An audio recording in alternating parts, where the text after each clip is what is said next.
My name is Joel Batchelor. I was diagnosed with bipolar and schizoaffective disorder, and I'm never depressed. I'm always manic. If I had to go off my meds, I could stay up for 5 days straight with no sleep and be fine until, of course, I crashed. It's a whole living being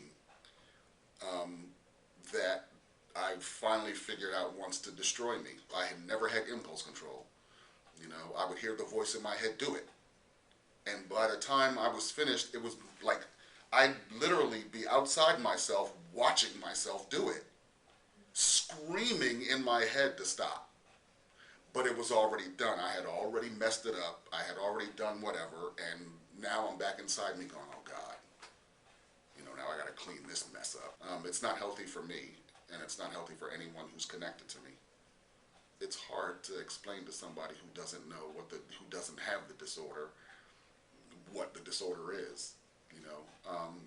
My psychiatrist is really cool though.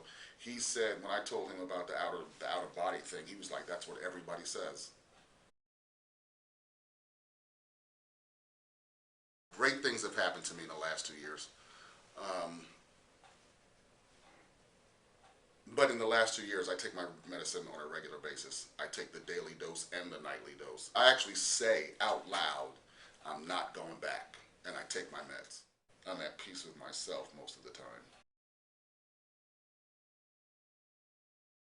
I have a couple of friends that I call, but I keep them phone friends.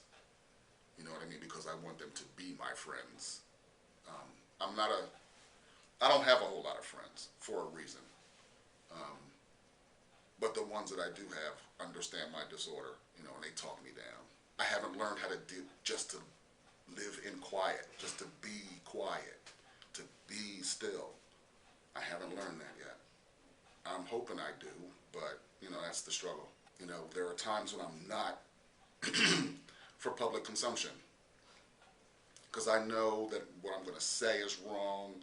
I'm going to act inappropriately, so I lock myself in my apartment and I stay away from people.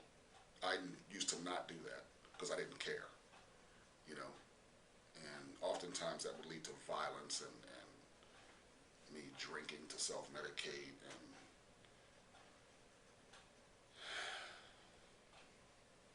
so I don't.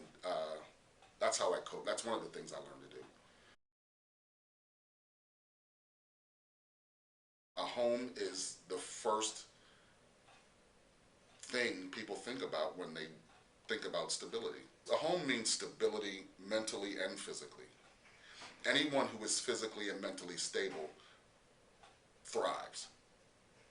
Anyone who is not physically and mentally stable decompensates.